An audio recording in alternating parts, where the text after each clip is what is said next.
The earth cracked beneath their feet. Yams rotted in the ground. Goats gave birth to stillborn kids. And as the people wailed, the elders rushed into the shrine. There, inside the wooden box, the sacred palm kernel lay dim, its glow fading, its breath weakening. That was the moment they realized the life of the land itself was slipping away.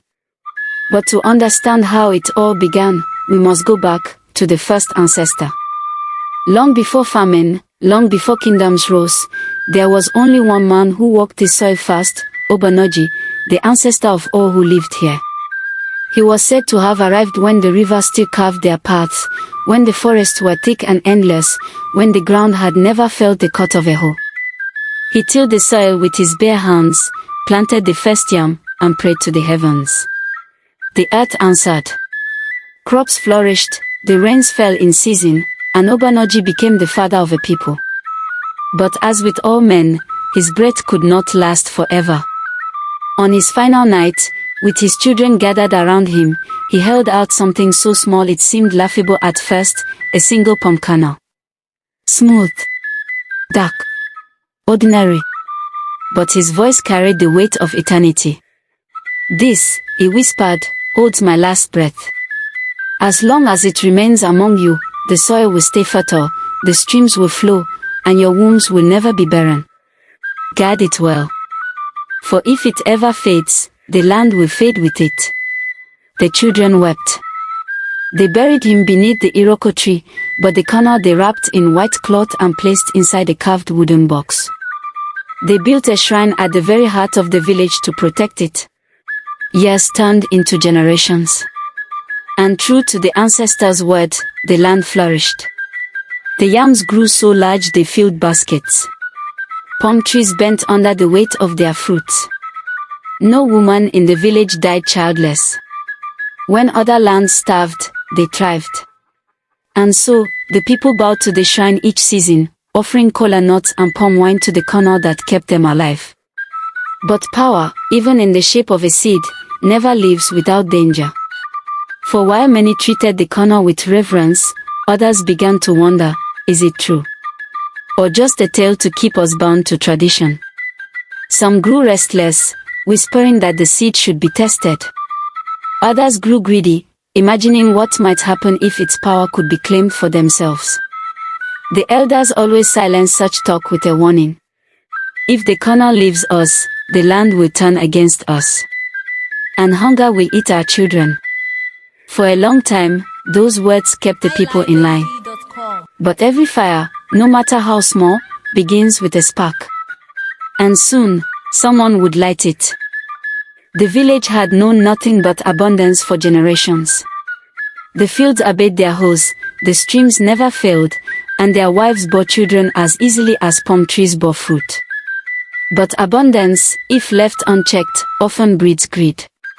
And in the heart of the village sat a man whose hunger knew no end, Chief Okoro. Okoro was not always chief. He had clawed his way up with cunning and sharp words, always chasing more land, more wives, more wealth. Yet even with barns full of yam and courtyards overflowing with goats, it was never enough. He wanted power that no man could challenge. So when the whispers reached him, that the palm kernel in the shrine was the true source of their blessings, Okoro began to wonder. If the seed could feed a whole land, what could it do for one man? At first, he laughed the thought away. The elders had always said the kernel must never be touched. But greed is like a worm inside fruit, it eats slowly until nothing is left. One night, while the village slept, Okoro slipped into the shrine. His steps were steady, his breathing slow, as though he had practiced the crime in his mind 1,000 times. The white cloth glowed faintly in the moonlight, covering the box that held the ancestor's breath. His hands shook as he opened it. There it was, the kernel. Small, ordinary, harmless. He stared at it and scoffed. This tiny thing feeds us all. He reached in and pressed it to his lips, hoping to draw some strength, some secret energy. But the moment his skin touched it, a shiver ran through him. The air thickened. A faint hum filled the shrine.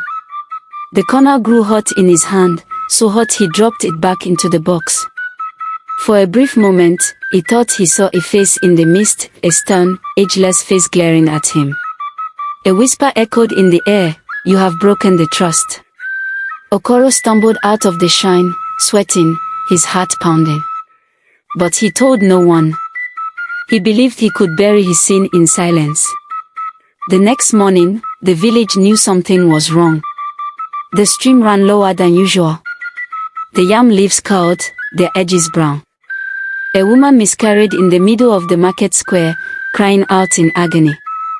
The villagers wailed. They had never seen such signs. The elders rushed to the shrine. When they lifted the cloth and touched the kernel, it felt cold, too cold, lifeless, as though the breath inside it had thinned. They looked at one another in dread. "The ancestor is angry," one elder whispered. But no one knew why. No one, except Chief Okoro. And as the land began to wither, he sat in silence, too afraid to confess, too proud to admit that his greed had awoken the curse that could destroy them all. At first, the people tried to ignore the signs. "It's just a bad season," they told themselves. But by the second moon, no one could deny it, something was deeply wrong. The stream that once sang with clear water had shrunk to a sluggish trickle. Fish that once leapt in its shallows now floated lifeless on the surface. The yam fields, once the pride of the village, had become graves of shriveled vines and dry leaves. Even the palm trees bent low, their fronds yellowing, their fruit few. Children cried at night, their bellies tight with hunger. Women whispered of wombs that no longer carried life. The blessing of the ancestor was slipping away. The elders gathered in the square, their voices heavy with fear. "The kernel is losing its breath," said Elder Nana, his wrinkled hands trembling. "We must cleanse the land before it is too late." But another elder shook his head. "This is no accident. Someone has offended the ancestor. Someone has touched what should never be touched." The crowd erupted in murmurs. Eyes darted from face to face. Suspicion thickened like smoke. At the edge of the gathering, Chief Okoro sat with his jaw clenched, his eyes fixed on the ground. He felt every word strike him like a spear, but pride sealed his lips. To admit the truth would mean his downfall. And so, he kept silent. Days turned to weeks, and desperation grew. The people brought offerings to the shrine, goats, kola nuts, palm wine. They knelt, they prayed, they wept. But the kernel remained cold, its glow faint. Then came the unthinkable. For the first time in living memory, a child died of hunger. His mother wailed through the night, her cries echoing through the village like a curse. Fear turned to anger. "If the kernel no longer protects us, what is the use of guarding it?" one man shouted. Another added, "Perhaps it belongs to another village now. Perhaps we should sell it to those who can make it work again." The elders silenced them with fury, but the damage was done. Doubt had entered their hearts. And soon, word spread beyond their borders. Traders carried tales of a dying land, of a sacred kernel losing its power. Neighboring villages began to whisper. Some with pity, others with envy. One night, a stranger appeared at the edge of the village. His robes were fine, his words smooth. He bowed low and said, "I come from afar. I have heard of your sacred kernel. Perhaps my people can help restore it." The elders exchanged uneasy glances. His offer dripped with kindness, but in his eyes burned something else, hunger. The Palm Kernel of Life was no longer just the heart of the village. It was now a prize the whole world wanted. And as famine deepened, even the people sworn to protect it began to wonder, would selling it save them, or doom them forever? The stranger's name was Dogo. Tall, broad-shouldered, with skin dark as roasted palm bark and eyes that glinted like a hawk's. He claimed to come from a distant land where famine never touched the soil.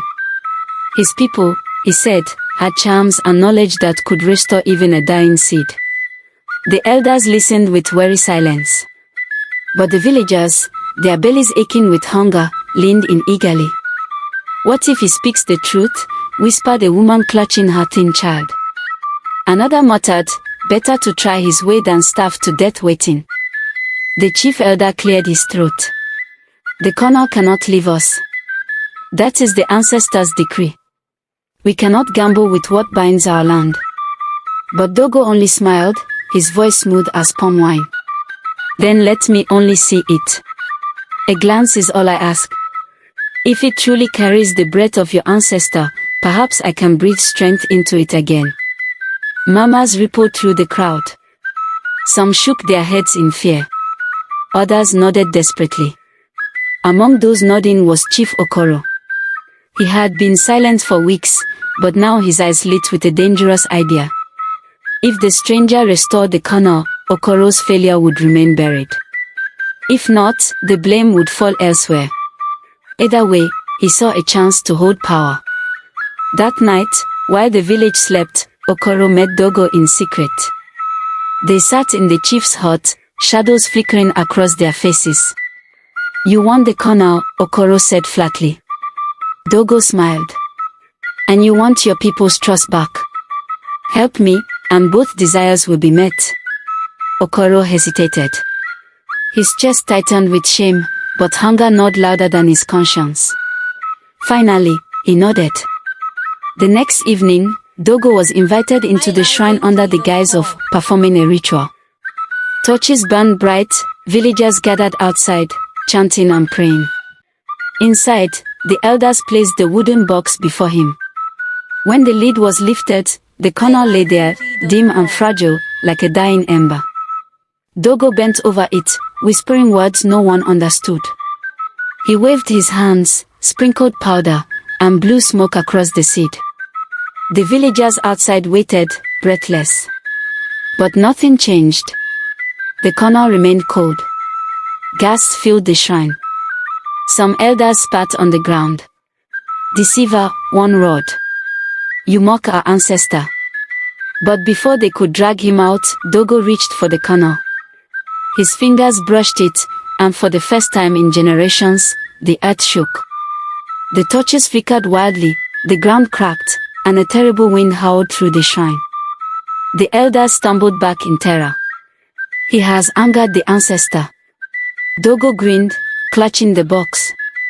"Your treasure is wasted here. In my land, it will be revered.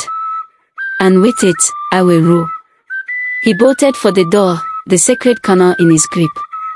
Cries erupted. Villagers screamed, chasing after him. But in the chaos, one truth became clear. The Palm Kernel of Life was no longer theirs. The village exploded into chaos.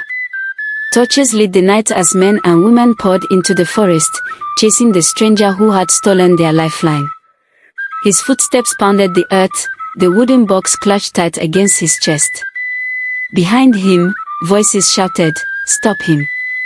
Don't let the ancestor leave us." But Dogo was swift, his body strong, his will fueled by greed. Branches whipped at his face, roots clawed at his ankles, yet he ran as though the land itself could not hold him back. At the shrine, the elders collapsed in despair. "It is over," one groaned. "The land is doomed." But Elder Nana, the oldest among them, raised his frail hand. "No. The colonel carries our ancestors' breath. It cannot be taken by force. The earth itself will resist." And indeed, it did. As Dogo reached the edge of the forest, the ground shook violently. A crack split open before him. He stumbled, nearly falling into the darkness, but held tight to the box. Sweat poured down his face, yet his grin widened. "Even the earth cannot stop me," he hissed. But behind him, another figure emerged, Chief Okoro. His breath came in ragged gasps, his eyes wide with desperation. For days, his guilt had burned in silence. But now, as he watched Dogo flee with the colonel, the weight of his betrayal crushed him. He shouted into the night, "Stop. That seed does not belong to you." The villagers froze. Some stared at Okoro in shock, realizing the truth. It was he who had led the stranger into the shrine. Rage filled their faces. But before they could act, Okoro hurled himself at Dogo. The two men collided, tumbling into the dirt. The box slipped from Dogo's hands, clattering across the ground. Its lid flew open. And for one brief, breathtaking moment, the night glowed. A mist rose from the palm kernel, warm and golden, spreading like dawn. The villagers shielded their eyes as the voice of the ancestor filled the forest. My breath was never meant for greed. It was given to you as a trust. But you broke it. The mist swirled faster, then faded into the wind. When it cleared, the kernel lay cracked in two, its glow gone forever. Silence followed. Then the wail of a mother broke the night. The palm kernel of life was dead. Dogo vanished into the darkness, never seen again. Chief Okoro fell to his knees, sobbing, his hands stained with soil and shame. The villagers turned their backs on him, their eyes hollow with grief. From that day, the land never returned to its former glory. The soil yielded less, the streams ran lower, and hunger became a shadow that lingered across generations. But the elders told the story again and again, of the kernel, the ancestor, and the trust that was broken. Not as a tale of magic, but as a warning. That when greed rules men's hearts, even the breath of life itself cannot save them.